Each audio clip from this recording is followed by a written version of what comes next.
नुसतं ताप आणि सर्दीने एवढं होईल असं वाटलंच नाही, पण हे व्हायरल इन्फेक्शन असल्यामुळे जास्तीच झालं आणि डॉक्टर बोलले तुम्हाला सलाईन लावावं लागेल. टायफॉईड पण झालेला आहे. हा आहे पहिला दिवस आणि मग आज होता दुसरा दिवस. 2 दिवस सर आले सोबत, त्यांनाही खूप त्रास होतो आहे.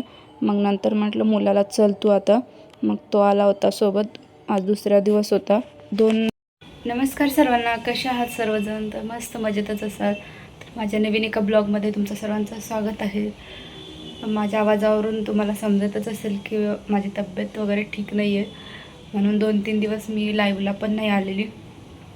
मी मला वाटते शनिवारी आले असेल मी लाईव्हला, त्याच्यानंतर लाईव्हच नाही. त्याच्यात पण अर्ध्या लाईव्हमध्येच मी बंद केलं होतं, कारण मला ना खूप कसं तरी होतं त्याच्यामुळे. आता 2-3 दिवस झालं सलाईन वगैरे पहिल्यांदा दाखवलं डॉक्टरांना. ताप होता, नुसतं ताप सर्दी. पण नंतर थोड्या वेळाने म्हणजे एका दिवसाने नंतर ताप काही कमी नाही झाला. मग नंतर अजून डॉक्टरांकडे गेलो आम्ही. त्यावेळेस डॉक्टर बोलले मग तुमचं ब्लड टेस्ट करायला लागेल. मग नंतर ब्लड वगैरे टेस्ट केलं तर त्याच्यामध्ये टायफॉईड असं सांगितलं त्यांनी. मग नंतर टायफॉईड सांगितल्यानंतर डॉक्टर बोलले मग सलाईन लावावं लागेल तुम्हाला. मग नंतर त्याच्यामध्ये इंजेक्शन वगैरे द्यावं लागतील, मग तरच कमी होईल टायफॉईड वगैरे. मग ठीक आहे बोलले. मग आता 2-3 दिवस झालं चालू आहे सलाईन वगैरे लावायला. आज दुसरा दिवस आहे. हो, दुसरा दिवस आहे. काल पण सकाळी लावलं होतं, सायंकाळी पण लावलं होतं आणि आज पण लावलेलं आहे सकाळी आणि आता सायंकाळी पण लावायचं आहे. खूप सर्दी ताप असं खूप म्हणजे खूप त्रास होतो आहे असं खूप. आणि भूकंपाचे धक्के पण बापरे, नाशिकमध्ये बऱ्याच वेळा झाले असतील भूकंपाचे धक्के. ऐकून होतं आम्ही, पेपरला वगैरे ऐकलं होतं याच्या अगोदर पण.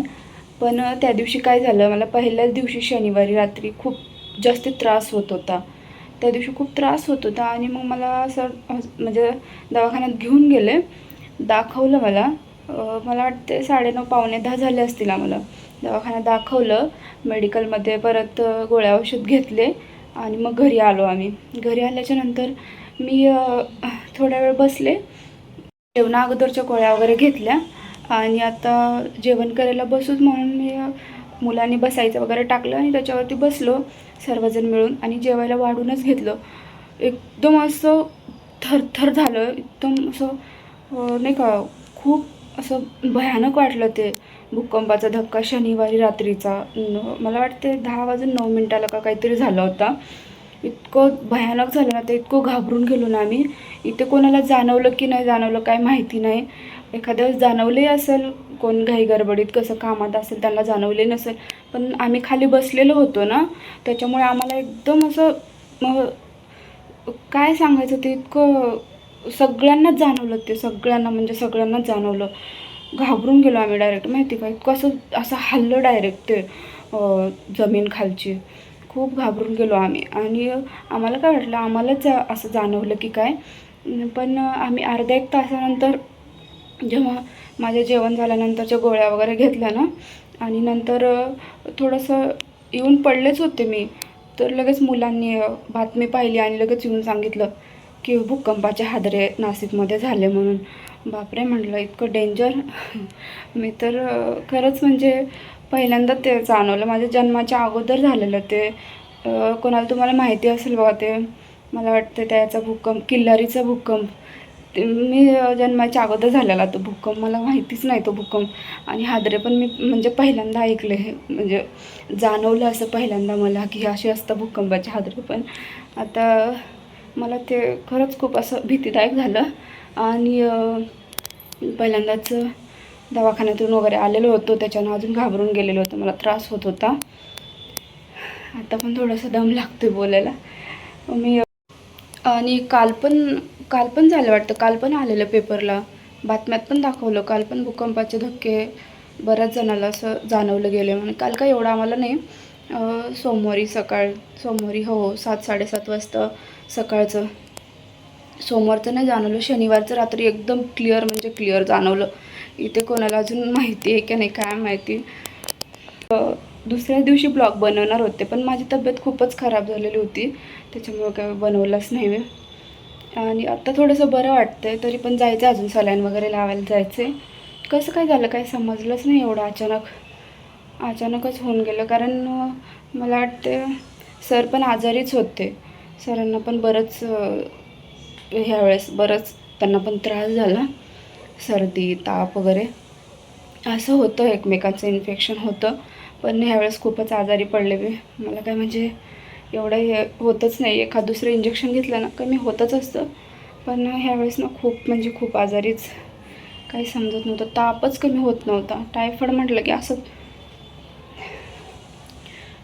म्हटलं ना तर असंच होतं. मला टायफॉईडमध्ये खूप ताप येत राहतो. मेन म्हणजे ना हाताच्या नस पण माझ्या दिसत नव्हते, इतका त्रास होता ना. ब्लड वगैरे टेस्ट करताना किती वेळ दिसतच नव्हत्या. डॉक्टर वेट पण कमी करायला सांगितले डॉक्टरांनी. थोडी तब्येत खूप वाढली म्हणत होते, थोडी तब्येत पण कमी करा. आणि सलाईनला पण बापरे खूप त्रास झाला, खूप म्हणजे खूप. इतक्या सुया घुसवल्या ना, इकडे पण 4-5 ठिकाणी आणि इकडे पण 4-5 ठिकाणी घुसवल्या. नसच दिसायला तयार नाही, इतका त्रास होत होता तरीसुद्धा. आणि सलाईन लावल्याशिवाय आणि सलाईनमध्ये इंजेक्शन घेतल्याशिवाय पण पर्याय नव्हता. खूप म्हणजे खूप त्रास होत होता. पहिल्या सरांना झाला ताप सर्दी खोकला, त्यांचं पण यावेळेस बऱ्याच दिवस राहिलं, नाहीतर कमी होत असतं. हे व्हायरल इन्फेक्शन असल्यामुळे ते जास्ती झालं त्यांना पण. आणि नंतर मला पण लगेच झाली सर्दी वगैरे. सर्दी झाली, त्याच्यात तापच खूप जास्ती वाढला. सर्दीचं काय वाटत नाही एवढं, पण तापच खूप जास्ती वाढला, त्याच्यामुळे जास्ती झाला त्रास. मग ते ताप वाढला तर वाढला, पण कमी लवकर नाही झाला ना, त्याच्यामुळे अजून जास्त त्रास झाला. मग त्याच्यामध्ये ते बोलले टायफॉईड झाला. मग तर काय अंगच गळून गेलं ते असं ऐकून. असं नको वाटतं असं आजार घेऊन राहायला मला बरेच दिवस. मला जरी सर्दी ताप झाली असेल ना, तर लगेच माझं बरं होऊन जातं एका इंजेक्शनामध्ये. एक इंजेक्शन दिल्याने एकाच दिवसाचं म्हणजे एक रात्रीच्या गोळ्या घेतल्या ना, दुसऱ्या दिवशी लगेच ठीक होऊन जातं. त्याच्यामुळे मला आता बरंच शनिवारपासून चालू आहे, 2-4 दिवस झालं खूप जाम. आज थोडंसं बरं वाटतं आज तरी, एवढं नाही पण ठीक वाटतं थोडंसं. असं दररोज असं मला म्हणजे एवढं बोलायला पण जमत नव्हतं, ताकद नव्हती बोलायची पण आज थोडंसं असं बरं वाटतं. तर चला, ते भूकंपाचं पण मला ते म्हणजे कसं तरी वाटत होतं की बाबा, म्हणजे ते मी पहिल्यांदा जाणवलं ना, त्याच्यामुळे मला ते थोडंसं असं वेगळंच वाटलं की बाबा कसं भूकंपाचे धक्के कसे असताना असे इतके भयानक. थोडंसंच हादरलं होतं तरी, असं एकदम असं थोडंसं झालं तरी इतके घाबरून गेलो होतो आम्ही. आणि ज्यांना ते असं पूर्ण हे होत असेल तेव्हा तर कसं होत असतील नाही का, की डेंजर बापरे. पण ह्या वर्षामध्ये बऱ्याच वेळा नाशिकमध्ये भूकंपाचे धक्के बऱ्याच वेळा म्हणजे झालेले आहेत. प्रत्येकालाच सर्दी खोकला ताप असं काही ना काही चालूच असतं. तसंच मला पण थोडंफार काहीतरी म्हणजे असं सर्दी खोकला तापच झालेला आहे. एवढं काही मोठा इश्यू नाही आहे झालेला, फक्त ते टायफॉईड झाला आहे, बाकी काही नाही. ते पण कवर होऊन जाईल बोलले डॉक्टर 2-3 दिवसामध्ये. आता सलाईन इंजेक्शन चालूच आहे बोलले ना मी तुम्हाला, तेवढ्या याच्यामध्ये कवर होऊन जाईल. पण आपली यूट्यूब फॅमिली जी वाट बघत असते लाईव्हची वगैरे झालं किंवा व्हिडिओ तर काय मुलंच अपलोड करत आहे 2-3 दिवस झालं. मला तर काय नवीन व्हिडिओ पण बनवणं नाही झालं, काय नाही. त्याच्यामुळे हा व्हिडिओ म्हणजे पोस्ट करते मी, म्हणजे शेअर करते तुमच्यासोबत, की सुख दुःख आपण आपल्या यूट्यूब फॅमिलीसोबत शेअर करत असतो. त्याच्यामुळे हा व्हिडिओ असा मला म्हणजे बनवून टाकावा असं वाटला, बाकी काही नाही. नाहीतर म्हणाल म्हणजे तुम्हालाच होतं का, आम्हाला पण होतच असतं असं. असे पण असतात लोक काही काही बोलणारे. पण जी आपली यूट्यूब फॅमिली असते आपली वाट बघत असती, त्याच्यामुळे मी हा व्हिडिओ तुमच्यासोबत शेअर करत आहे. तुम्हाला पण कोणाकोणाला भूकंपाचे धक्के जाणवले असतील तर मला नक्कीच कमेंट करून सांगा. आणि लवकरच भेटूया आपण लाईव्हला, तब्येत बरी झाल्यानंतर माझी. अजून 2-3 दिवस तरी लागतील व्यवस्थित व्हायला. चला मग, कसा वाटला माझा ब्लॉग नक्कीच कमेंट करून सांगा. व्हिडिओ आवडला असेल तर व्हिडिओला लाईक शेअर सबस्क्राईब करायला विसरू नका. चला बाय.